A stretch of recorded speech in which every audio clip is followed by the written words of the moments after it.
Hey everybody, this is the second lecture for chapter 24 on electric potential or voltage. And what I want to talk about this time is the electric potential due to point charges. So we'll start with a single point charge and then go to several point charges, kind of like we did for the electric field. Now, a difference is the electric field is a vector. So in chapter 22, when you calculated the electric field from several charges, you had to add each individual electric field vector. Things are easier with voltage or electric potential because it's a scalar. You don't have a direction. There is no direction associated with electric potential. Just like energy, potential energy, there's no direction. It's just a positive or negative number. But let's go ahead and kind of define it and get the expression for the electric potential due to a point charge. So first of all, get my camera here focused, hopefully.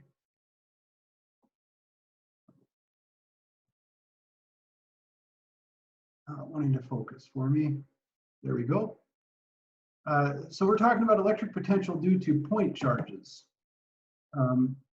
Now, if you draw the electric field around a positive point charge, right, it points outward from the positive charge in all directions. And we always define everything in terms of positive charges. We always think negative charges go the opposite.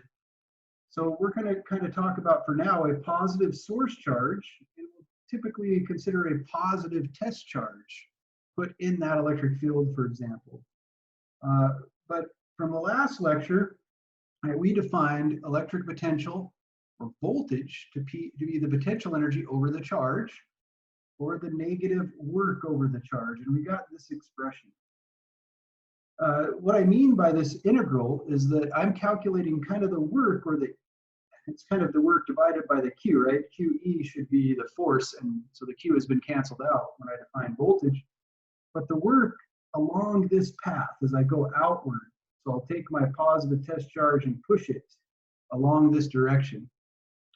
So really what I mean is I can change this dl here into dr. So I'm going to take an integral of the electric field over the r as I move out from the source charge that's stuck here.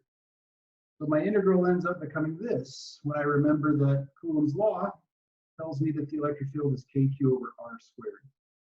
I've got this negative sign here from the definition of work and potential energy. But as I do the integral, right, it's just kind of a k and q are constants, so it's integral of 1 over r squared. That's like r to the negative 2. Integral of r to the negative 2 is r to the negative 1 over negative 1, so on. I end up getting this. So the voltage between points 1 and 2 is given this, and when I plug in the limits, I just get kq over r2 minus kq over r1. So what you'll see is if I want to calculate the potential difference between 2 points, just kq over r at each point, and I take the difference of those. Now, we always want to choose, or can choose, a place where the potential is 0. For point charges, it's convenient to be infinitely far away from the charge, right? R equals infinity, because if I set R2 equal to infinity, this goes to 0. And I just end up with negative kq over r1. Now, why did I get the sign, the negative sign there? Well, because I am going outward along the field, and if you remember from the last lecture, the voltage drops if you're moving along a positive charge along the field. So I'm actually going down in voltage from R1 to R2. If I took my positive test charge and moved it this way, I would be going up in voltage, kind of going to the top of the hill. But what this all amounts to is that we can define an absolute electric potential equal to kq over r for any point charge. Now, in this case, I'm going to plug in the negative side, right? If I had a positive source charge, the potential around it is given by kq over r. If it's negative, like an electron, I would have k times negative q over r. But let's just look at an example here of the electric dipole for this once again. So again, right, in our electric dipole, what we have are two charges, positive and negative. And we're going to look at this point P1 first. We want the V, or the electric potential, due to these two source charges at that point, a distance Z above the center of the dipole. All right, we did this for the electric field, but it's a lot easier here because I don't have any direction associated with electric potential. So if I'm here, I just have KQ over R from the positive charge plus negative KQ over R from the negative charge. So I just get V equals KQ over R minus KQ over R. It's 0. And maybe you can see it's 0 along this entire line.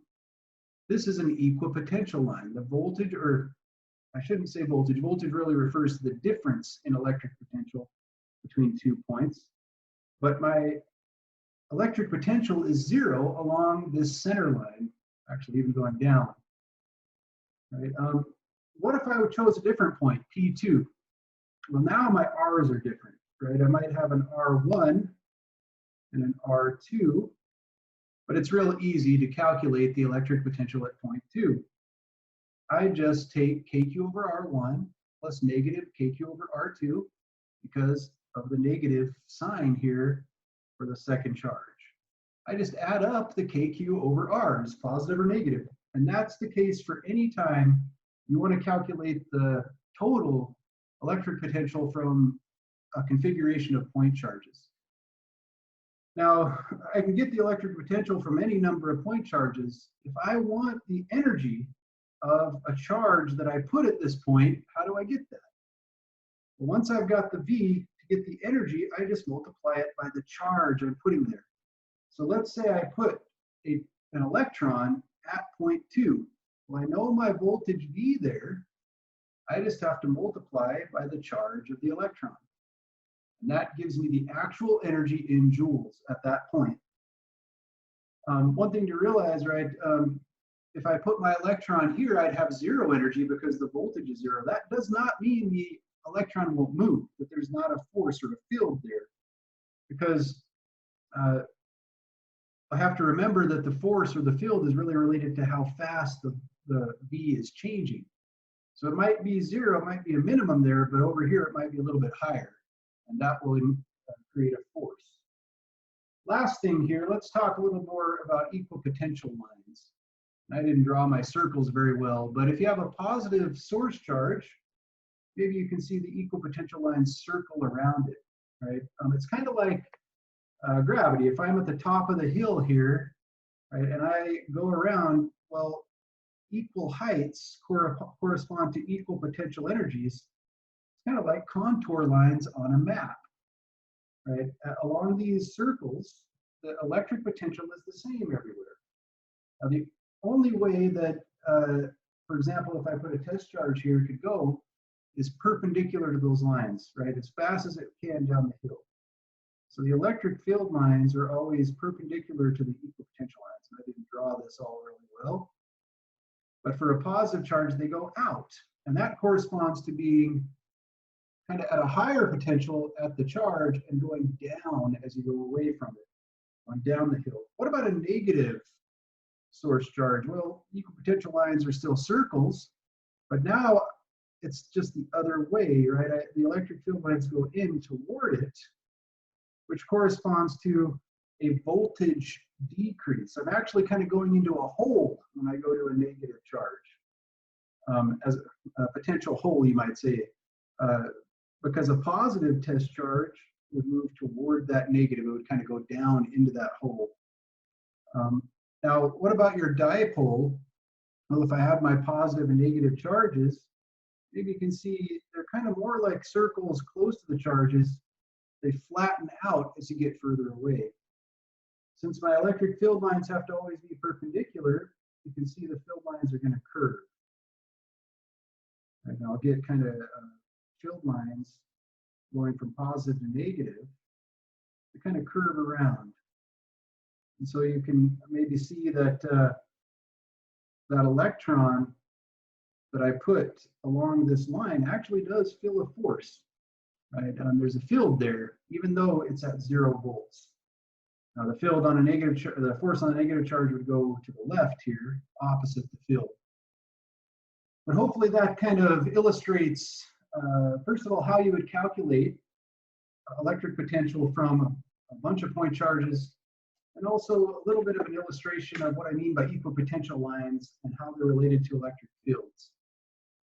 So we'll stop there, and next lecture, I think we'll maybe start doing some examples from chapter 24.